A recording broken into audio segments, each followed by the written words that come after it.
Okay, gonna be quick here with the recap. Dinosaur season one was fine. It started off mid, had a few good episodes in the middle, and then kind of went mid again. It's an example of Dinosaur season one had is a great is just a good example of a show that had a lot of, or at least a season that had a lot of potential, but then was kind of just eh. But then again, it is only season one, so I was trying to be easy on it, or at least I hope the Z-Man from God again, almost a couple months so from now would be a year. Jesus, I hope that Z-Man was at least trying to be nice to it, but now we're on season two. So now, if it's still not that good, it's a little more tough to give it excuses because we're on season two now. You'd expect them to kind of get how the show works more. Let's just dig into it. One, career opportunities. Robbie gets told by the wizard what he'll spend the rest of his life being. Too bad it's the same job, but it's the same job as Earl's. We kick season two off with an actually pretty good episode, 4 out of 5. Yeah, we actually start off on an episode that I find like way better than anything in season one. Well, I guess maybe not, but like you know what I mean. It's a really good episode. Sorry, I'm again one of those situations where it's very late at night, so my apologies if I make any mistakes throughout the video. Well, regardless, I think this is a pretty good episode. I think it's a really fun premise in terms of picking jobs. That just some guy just doing it.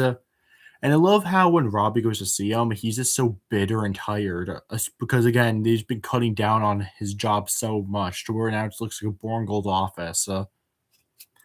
Also, you gotta love how none of the how when all the family realizes Robbie is just gonna be a tree pusher, they're all like, "Oh man, I'm sorry, man." And Earl, since he works there already, he's like, "Yeah, I got another one, yeah." And it's like, no, bro, no, this ain't good. Don't make your son into the same boring odd job as you. Of course, by the end, obviously Robbie's not going to be that by the end because status quo show. We got put back in school, but I do like Earl genuinely standing up for Robbie. One of the problems I have with season one is that all the characters felt very one note. So already seeing Earl genuinely trying to help his son like this is good. Is good. I like seeing that. It's nice to see a sitcom family show where the family actually cares about each other. It's refreshing. So yeah, pretty good episode. One last This episode also had some good social commentary when it comes to people and just how they view their jobs. With Robbie being the ambitious new guy who wants to bring in all the ideas to the job, when all the regulars are just like, "Ah, dude, stop! We have to be lazy. You can't look better than the rest of us because then we look bad." Which is definitely a true thing, especially for a job like this that no one really wants. People are just gonna naturally try to get out of it as much as possible. So yeah, it was a pretty good episode. Two, unmarried with children. Oh man, this is such a funny reference that I doubt some of my audience is gonna get. But then again, it was airing at the same time as this show, so I feel like a lot of people watching this who watched the show were born in that time frame and thus would know the reference. Whatever. The story for this one is that Earl and Fran fail to renew their vows and split up. Dun, dun, dun. This one's a 3 out of 5. I have very few thoughts on this episode. It's kind of just the typical, husband's kind of a dummy head, silly husband. And thus him and the wife kind of get into a marriage crisis. Having them straight up not be married, though, is at least an interesting enough take on it. Still, though, I don't think the episode was anything too special. This episode introduces Monica, a single divorced woman who a single divorced woman who will go on to become Fran's friend for a couple more episodes. So at least there's that. Gotta say though, her and Fran talking about in the beginning of the episode, and they're talking about, they're just men, they're such simple creatures. That's why I stayed with my husband as long as I did. It was like, I that's very as somebody who finds that type of behavior women can have towards men very uncomfortable. Yeah, no, that did not sit right with me at all. But it's okay, Monica. You got one strike against you, girl. That's one strike. But you're kind of right. Earl's an idiot. So still, calling all men dumb like that's one strike, bro. Still, it's an okay enough episode. There are still some funny moments, hence why it's still a decent amount of a three. The two big highlights I want to talk about is when it's pretty much Earl and Fran getting their vows renewed. I like how they treat it like at first they treat it like the DMV, and then they treat it like a game show. Both of which was just a very funny premise to me. I laughed a lot during that. Well, again, not a lot, but I found it funny. And he also liked when Earl and Fran were split up, how Robbie and Charlene, the kids took it, and they do all this extreme stuff now, like trying to overplay how kids in broken homes can act, and it's funny. You gotta. That was definitely the funniest part of the episode for me. Overall, okay enough episode, but felt kind of basic.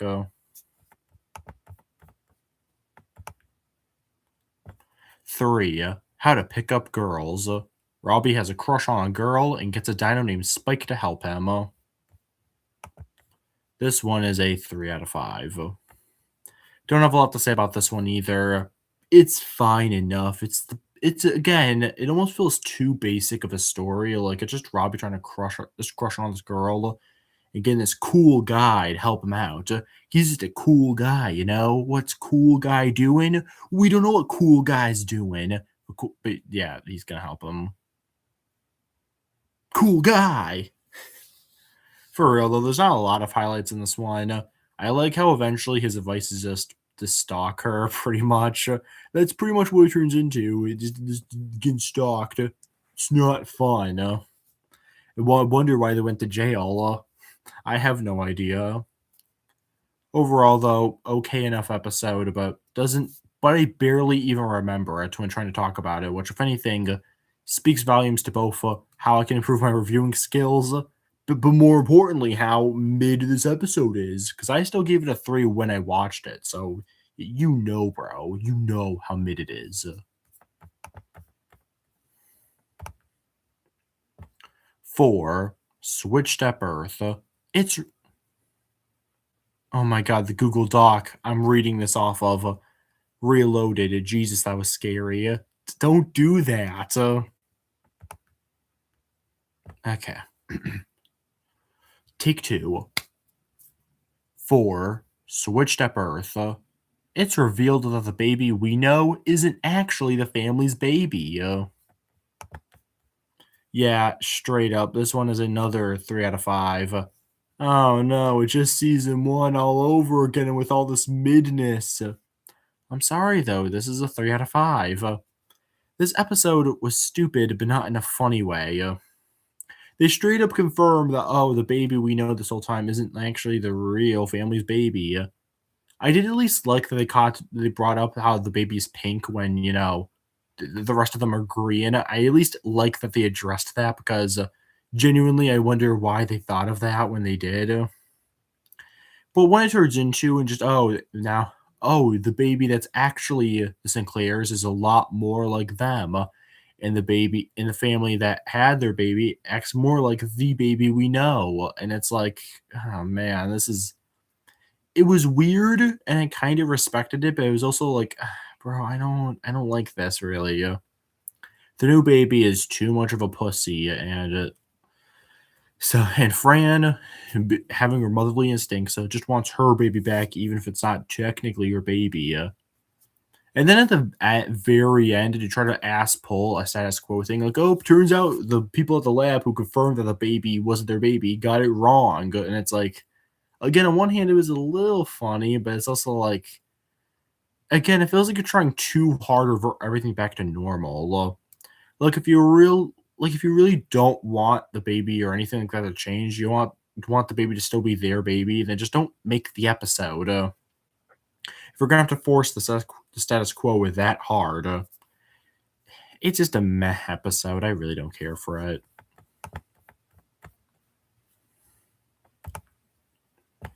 5. Refrigerator Day. The Sinclair family tries celebrating Refrigerator Day, despite all the wrong turns it takes. Okay, so this is technically the Christmas episode. Okay, I know it's not really the Christmas episode, but come on. Refrigerator Day is pretty much just a parody of Christmas and all that. I've made it clear many times on this channel, and will continue to make it clear many times on this channel about why I'm not always the biggest Christmas episode guy. Again, every show doing it makes it so hard for any show to really even have many original ideas for it, especially when some shows do like multiple. But you know what? 4 out of 5. They did it well. I think instead of making it Christmas, making it this random dinosaur holiday where they all celebrate their refrigerators because where they store their food, I think is a funny take on the premise. Sure, the story's a little basic with the whole we gotta take we got oh no, we don't have much money for it, so we can't celebrate Refrigerator Day properly. Oh man, we really got to celebrate Refrigerator Day, you guys. But it's still funny, you know. I like that. And seeing the family actually come together was nice. I do also like how when France suggested a return policy, but since it hasn't been invented yet, everyone's like, "You return the items? What are you, a salesperson? We already gave you those items. Are you giving it to us for free? Because then we'll take it." It was funny. Overall, a surprisingly good, solid episode, especially for dinosaurs. Them actually doing a good, technically Christmas episode is actually very shocking.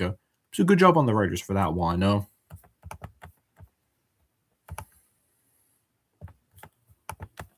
Oh yeah, I almost forgot, but since we're like a third of the way through, do you guys want to? Do you guys want to meet my little Earl Sinclair? I got him because I knew I was reviewing season 2 soon, so I thought, hey, here's my little Earl. Here's my mini me. You guys ever watch Austin? Did I already talk about Austin Powers on this channel? If I did, then damn, I'm unfunny. I will call him Mini Me. Yeah. I probably should get the Funkos of the rest of the family, honestly, just to have them. Because I guess it'd be kind of weird if I just had Earl, huh? Thought I should bring it up in this video since, hey, I bothered to get the Funko. Oop, a little Jerry. Comma Jerry. Sorry about this. Hi, Chowder. Hi, Echo. Dot. We found Waldo. Okay, now I can get back to the reviews. 6. What sexual harassment? Monica joins and instantly gets fired from Earl's company, so she sues the foreman for trying to sexual harassment. Oh boy, this one. It's a 4 out of 5, but man, if done a bit better, this could have been the show's first 5 out of 5, which at least lets you know that's my favorite episode so far. Okay, so I think all of the points they make about sexual harassment, especially for women, are very spot on.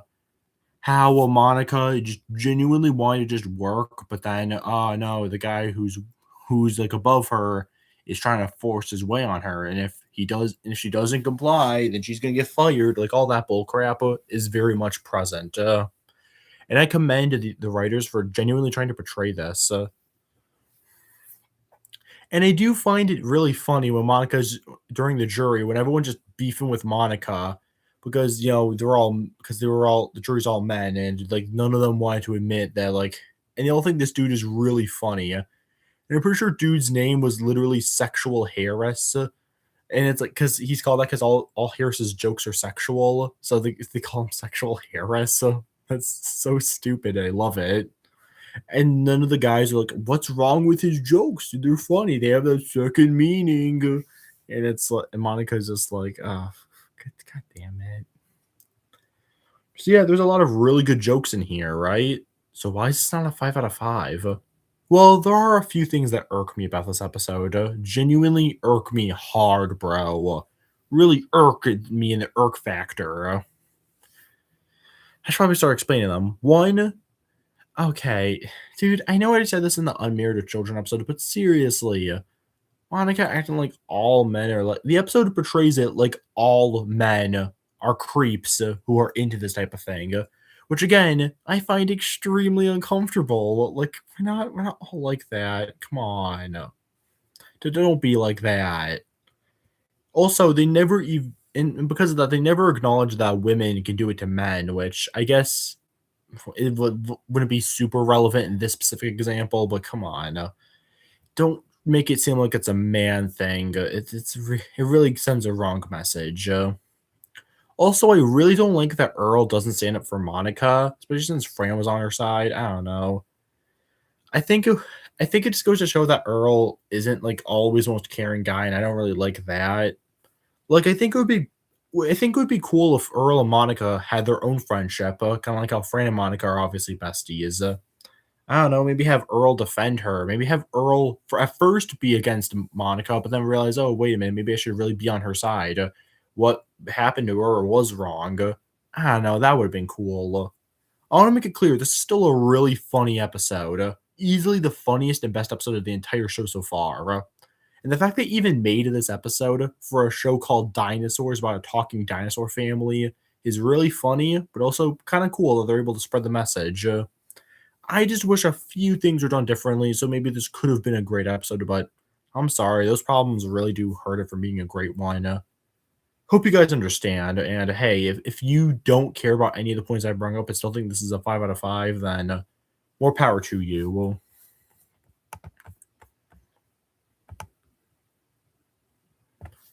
7. Fran Live.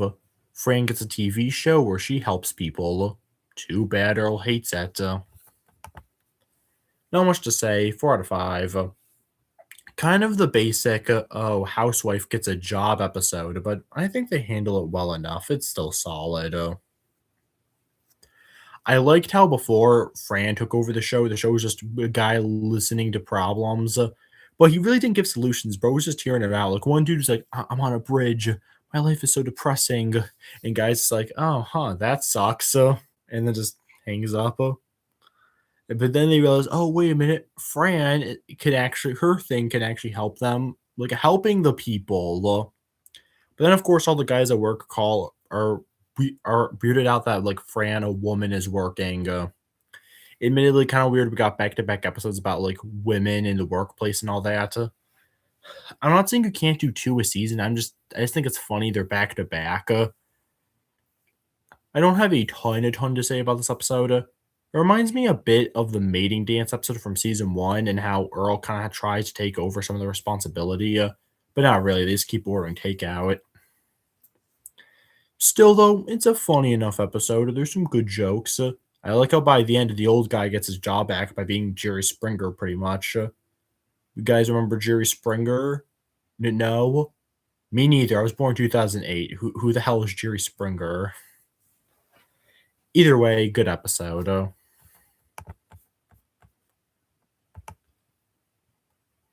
8.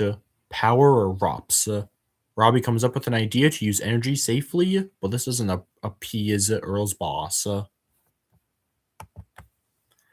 This one's a 3 out of 5. This is the most watchable an episode of a show can get without me straight up calling it good. Like, I do agree with the message that big businesses obviously don't want to genuinely help people so they can get money. And I do respect Robbie's integrity. Robbie is probably my favorite character because Robbie is both can be funny, but also can. But unlike his dad or the baby or any of the other characters, when the chips are down, he can really care about what's going on. Like he really wants to stick with his idea and doesn't want to sell out because he knows the company's never going to use it.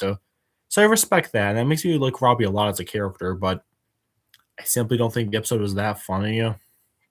Hmm. It's a case of like the message, but found the episode pretty mid.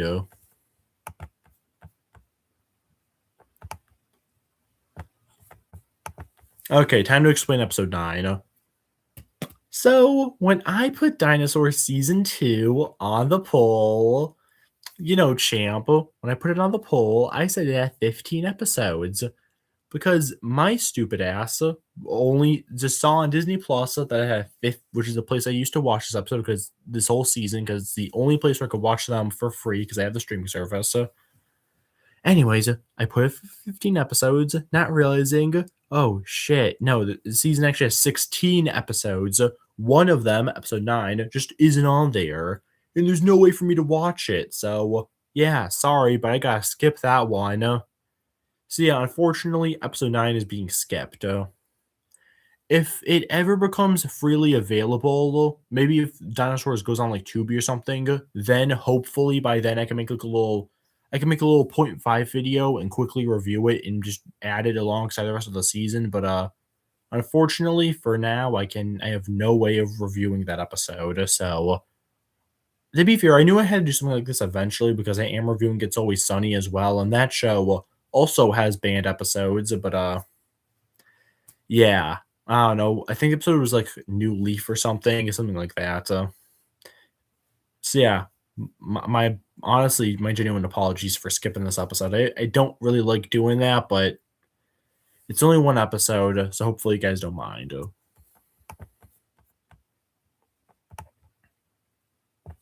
Moving past that, we have 10. Last Temptation of Ethel. Ethel visits the afterlife and gets her story on TV. This is a genuine 4 out of 5. We get another good episode here. Seeing Ethel, Fran's mom and the overall grandma to the kids, she doesn't really do a lot. She didn't even do much this season so far. So giving her an episode was a smart choice on the writers. And hey, it turned out to be a good episode.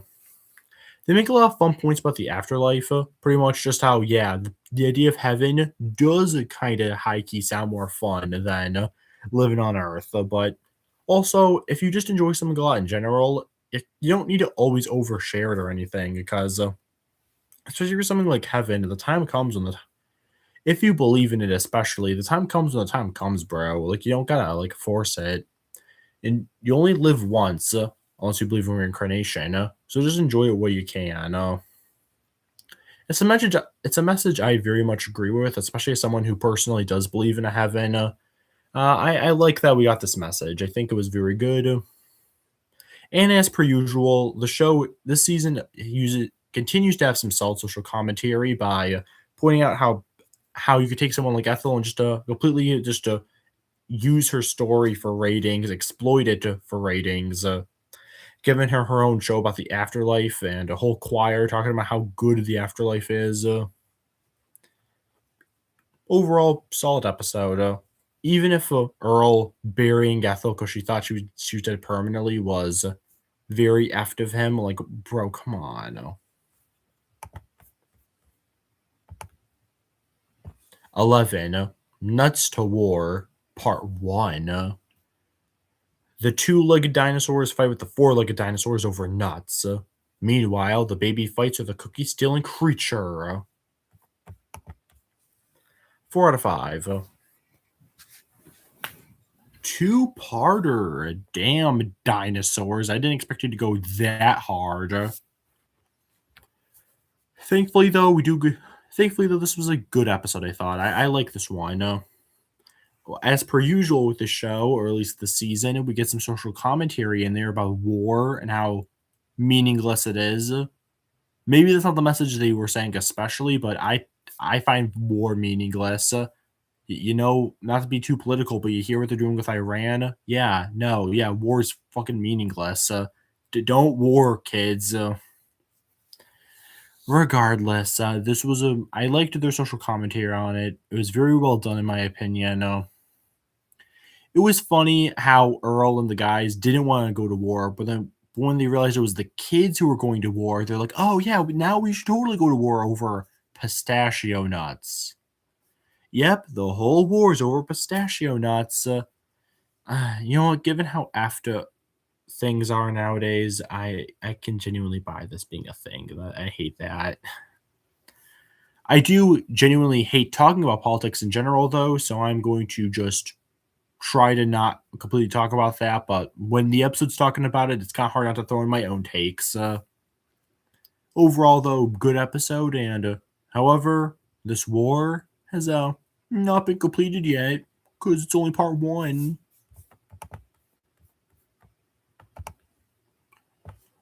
12. Nuts to War, Part 2.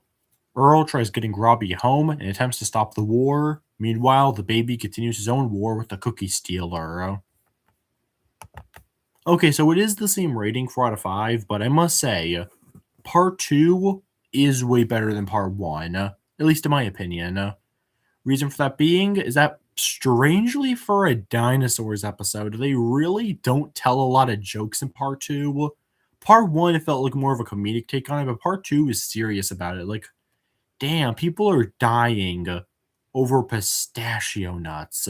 And Earl realized, now that he was on the war line trying to get Robbie, realizes, oh, damn, no, this is too much.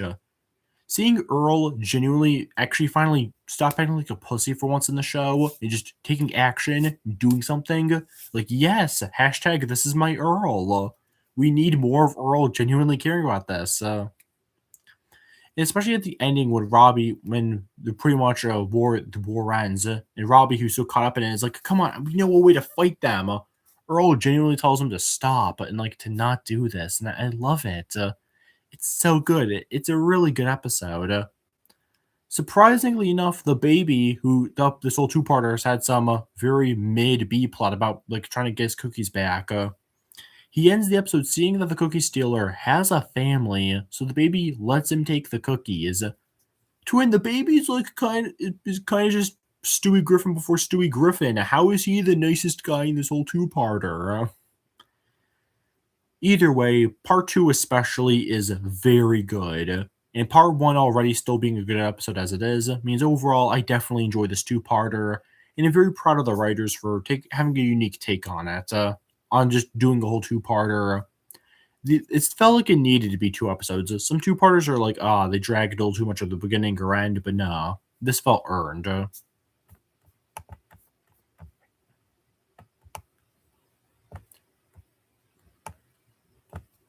Already 4 episodes left, sorry. 13. Slave to Fashion. Charlene buys a coat that makes her popular. 3 out of 5. Yeah. Just talk about some good episodes, but now we got some midness. Yeah, I'm sorry, I don't have a lot to say on this one. I'm glad Charlene, the daughter, got her own episode. I felt the need to state the daughter because I'm confident I said her name like 0 times so far. She is not that relevant of a character. But genuinely seeing a good episode is at least cool. And I like how the coat is like this cat thing that can talk and is British for some reason. It was funny, but also like, I don't know, kind of the basic popular girls being meanie heads. Charlene has to be who she is. Typical school story I wasn't extremely into. It's okay.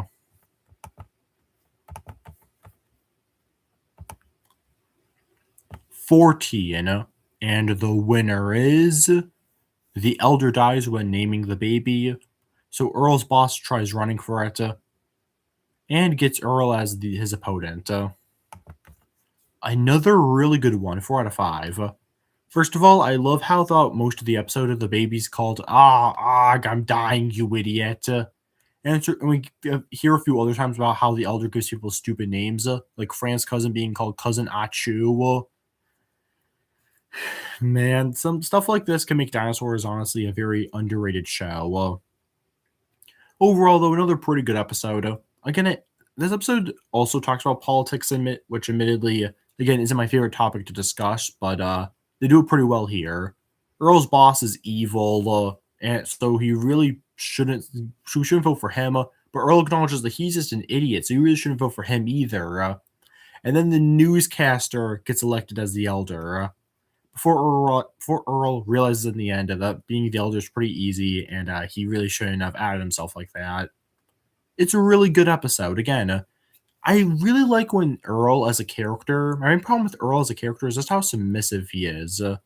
It's really not fun, and it makes him pretty much nothing more than a basic stupid dad archetype. But episodes like this and part 2 of Nuts to War really show him at his, and also career opportunities from the beginning of the season, and show him at his best. When he genuinely cares about a cause and is genuinely trying to just be a good guy. It it makes Earl a way more likable and interesting character, in my opinion. So it really makes me wish the show focused on that side of Earl more. Either way, really good episode. Definitely recommend it.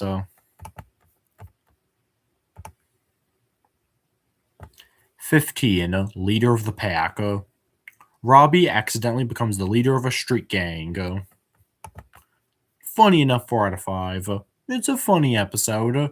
Robbie, being a pushover, tries to join a biker gang, but everyone thinks he ate the chief, so now he's the chief.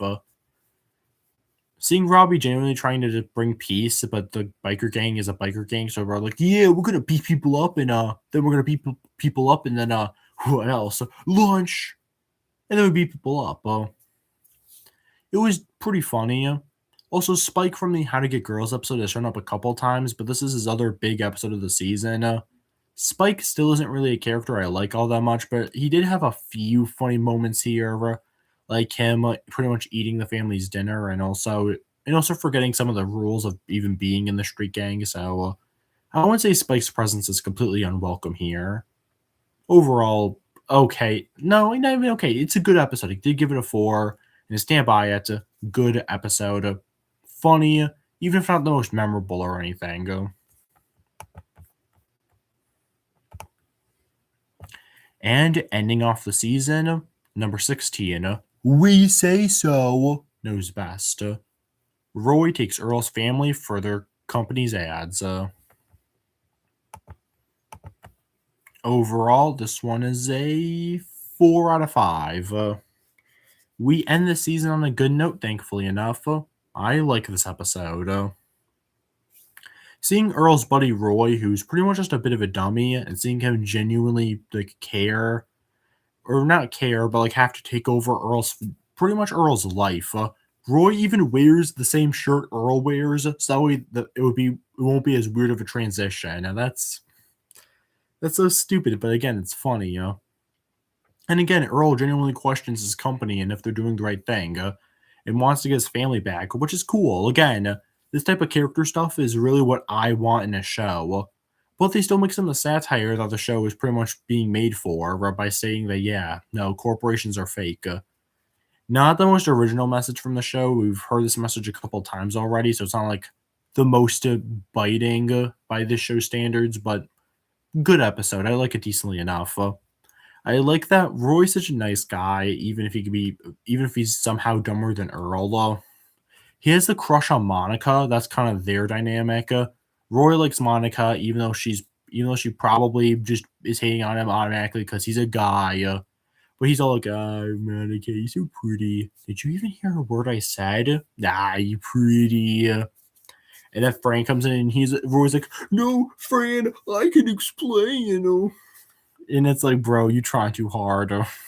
It's not. And even Fran's telling him, Roy, it's not that deep, Brodsky. It's a good episode. I'm glad we ended things off on a good note. Time to read the episode titles. Yeah, that section of the video.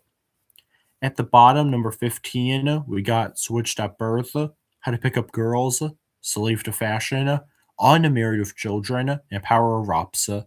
And ironically enough, we have 10 episodes left, and the whole top 10 is all 4 out of 5s. So here's the top 10 of the season then.